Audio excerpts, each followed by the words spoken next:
ঈদুল আজহার ছুটি শেষে আজ থেকে খুলল অফিস, আদালত, ব্যাংক ও বীমা প্রতিষ্ঠান। সকাল ৯টায় শুরু হয়ে বিকাল ৫টা পর্যন্ত চলবে অফিস আদালতের কার্যক্রম।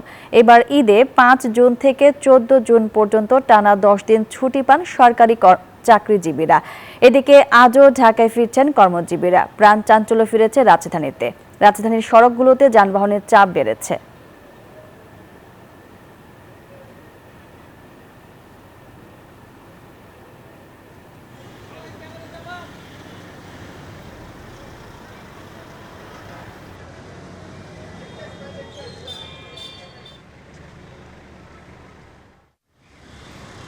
এ বিষয়ে বিস্তারিত জানাতে আমাদের সঙ্গে যুক্ত হচ্ছেন সহকর্মীরা। শুরুতে যাব সচিবালয়ে, সেখানে আছেন শাহনাজ ইয়াসমিন। ইয়াসমিন, ছুটির পর প্রথম কর্মদিবসে সচিবালয়ে কর্মকর্তা কর্মচারীদের উপস্থিতি কেমন দেখছেন জানাবেন। আমরা জানি যে এবার খুবই একটা আলোচিত ঈদ ছুটি কাটিয়েছে সরকারি কর্মকর্তা কর্মচারীরা, কারণ 10 দিন ঈদের ছুটি এটা এর আগে কখনো হয়েছে বলে আসলে তারাও জানে না। সো নির্বাহী আদেশে 2 দিন, এর বাইরে 6 দিন ছুটি, শুক্র শনি মিলে 10 দিন ছুটি কাটালো। আজকে 15 তারিখ, আজকে অফিস খুললো ঠিক 5 তারিখের পর। কিন্তু আজকে সকাল 9টা থেকে অফিস খুলেছে, কিন্তু 9টা থেকে খুব একটা আসতে তাদেরকে দেখা যায়নি। আমাদের নিউজ 24-এর ক্যামেরা ছিল সচিবালয় সকাল 9টা থেকেই, খুবই ঢিলে ঢালাভাবে তারা আসতেছে। এখন 10টা বাজে, এখন পর্যন্ত 2জন উপদেষ্টা সচিবালয়ে আসছেন। দুজনের সাথেই আমার কথা হয়েছে। একজন বিদ্যুৎ ও সড়ক উপদেষ্টা ফাউজুল কবির খান এবং আরেকজন মৎস্য প্রাণী সম্পদ উপদেষ্টা ফরিদা আক্তার। এবং যে সড়ক উপদেষ্টা ফাউজুল কবির খান, যিনি, তার সাথে যেটা জিজ্ঞেস করা ছিল সাংবাদিকদের স্বভাবতই, যে এবছর ঈদ যাত্রা মানুষের এতটা স্বস্তি হয়নি যতটা রোজার ঈদের সময় হয়েছিল। উনি বললেন যে আসলে এবার ঈদের আগে 2 দিনের ছুটি খুবই কম সময়, একই সাথে রাস্তায় অনেক বেশি ফিটনেসবিহীন গাড়ি ছিল এই কারণে তাদের, এবং ভাঙাচোরা গাড়ি ছিল এই কারণে আসলে এই যানজটটা হয়েছে। অনেক গাড়ি রাস্তায় বন্ধ হয়ে গিয়েছে। এখন এই ঈদের ছুটি শেষ হয়ে অফিস শুরু হয়েছে। এবার ভাঙাচোরা গাড়ি এবং ফিটনেসবিহীন গাড়ির বিরুদ্ধে তার অভিযান শুরু হবে। এক্ষেত্রে নতুন গাড়ি নামানোর কথাও তিনি জানিয়েছেন।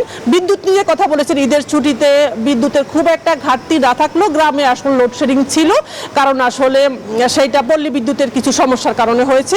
কারণ এখন আর মৎস্য প্রাণী সম্পদ উপদেষ্টা ফরিদা আক্তার যেটা বললেন যে যেহেতু কোরবানির ঈদ, এটা মৎস্য প্রাণী সম্পদ মন্ত্রণালয়ের অধীনেই ছিল। উনি যেটা বললেন যে আসলে এবছর 1,25,00,000 পশু ছিল কোরবানির জন্য, সেক্ষেত্রে 97 লাখ পশু কোরবানি হয়েছে, কিছুটা কম হওয়ার কারণ তিনি বলেছেন যে বড় গরু এবার কোরবানি না হওয়ার কারণে এবার আসলে কোরবানি কম হয়েছে। সার্বিকভাবে ঈদ নিয়ে 2 উপদেষ্টায় সন্তোষ জানিলেন। কিন্তু আমরা সচিবালয়ের পিছনটা একটু দেখাতে চাচ্ছি। এই যে এখনো খুব একটা লোকজনের সমাগম দেখা যাচ্ছে না। যেগুলো লিফট, এখানে 6 নম্বর বিল্ডিং এর নিচে আমি আছি, যেখানে 20 তলা ভবন, এখানে সবচেয়ে বেশি অফিস সচিবালয়ের লিফটে খুব একটা ভিড় নাই, লোকজনের খুব একটা সমাগম নেই। যারা আসছেন তারা আসলে মোটামুটি একটু ঈদের আমেজ কাটাচ্ছেন। প্রথম দিন বলছেন যে হয়তো আজকে আসলেও কেউ একটু দেরি করে আসবে, অথবা আগামীকাল থেকে একদম পুরোপুরি অফিস 9টা থেকে শুরু হবে। ইয়াসমিন, আপনাকে ধন্যবাদ। দর্শক, একই খবর জানতে কুড়িল বিশ্ব রোডে আছেন আমাদের আরেক সহকর্মী আরিফুল ইসলাম, ওনার সাথে যুক্ত হব। আরিফুল, চির চেনা রূপে ঢাকা আবারও ফিরে এসেছে। রাস্তাঘাটের সর্বশেষ কি তথ্য আপনার কাছে আছে জানাবেন। বান্ডেল থাকলে প্রতি সেনমানিতে টাকা বাঁচবে। বিকাশ সেনমানি বান্ডেল কিনে জিতুন প্রতি লেনদেনে।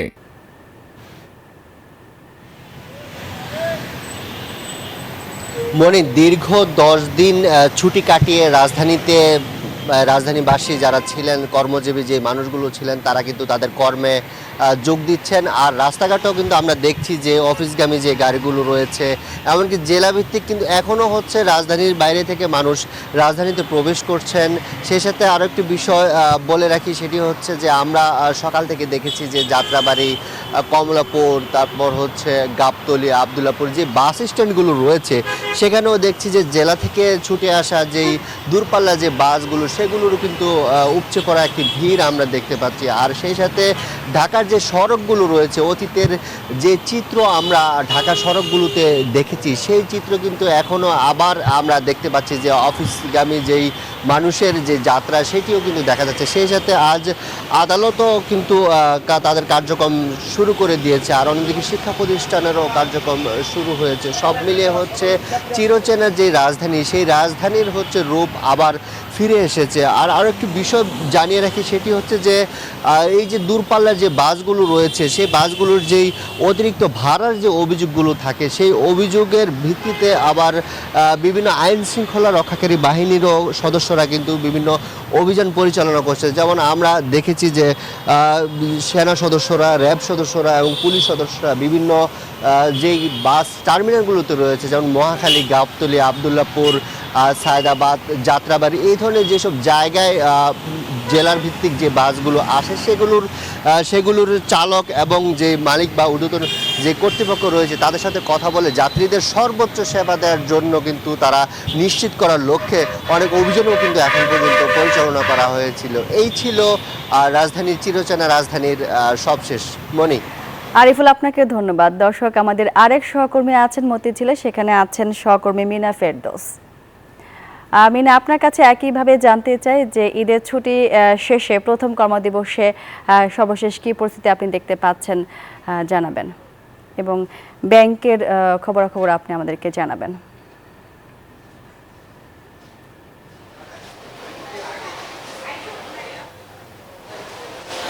জি মনি, যেমনটি আপনি বলছিলেন, দীর্ঘ 10 দিন ঈদুল আজহার ছুটি শেষে কিন্তু আজ ব্যাংক খুলেছে।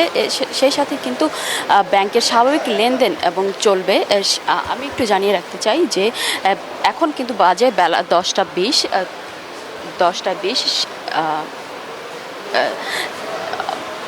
20 ব্যাংকের স্বাভাবিক কার্যক্রম কিন্তু শুরু হয়েছে। সেই সাথে ব্যাংক, পুঁজিবাজার এবং আর্থিক বিমা প্রতিষ্ঠানগুলো কিন্তু খুলেছে। দীর্ঘ 10 দিন ছুটির পর কিন্তু আজ সাধারণ নিয়মেই কিন্তু ব্যাংকের লেনদেন চলবে।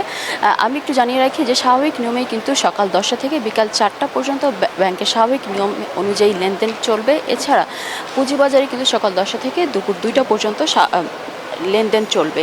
এছাড়া একটু জানিয়ে রাখতে চাই যে দীর্ঘ 10 দিন অর্থাৎ লাস্ট 4 জুন ছুটি, ঈদের আগে শেষ অফিস ছিল, কিন্তু ঈদের পরবর্তী এবং আগে মিলিয়ে 5 এবং 11 এবং 12 তারিখে কিন্তু সীমিত পরিসরে বিভিন্ন এলাকায় ব্যাংক খোলা ছিল, তফসিলি ব্যাংকগুলো। এছাড়া কিন্তু ঈদের হাটে 5 তারিখ অর্থাৎ 5 তারিখ রাত 10টা অবধি কিন্তু ব্যাংকের কার্যক্রম পরিচালনা ছিল। এছাড়া আমি একটু জানিয়ে রাখতে চাই, আজ কিন্তু স্বাভাবিক নিয়মে সকাল 10টা থেকে বিকাল 4টা অবধি ব্যাংকের কার্যক্রম চালু থাকবে। জি মনি, এই ছিল আমার কাছে মতিঝিল থেকে সর্বশেষ। মিনা ফেরদৌস, আপনাকে ধন্যবাদ।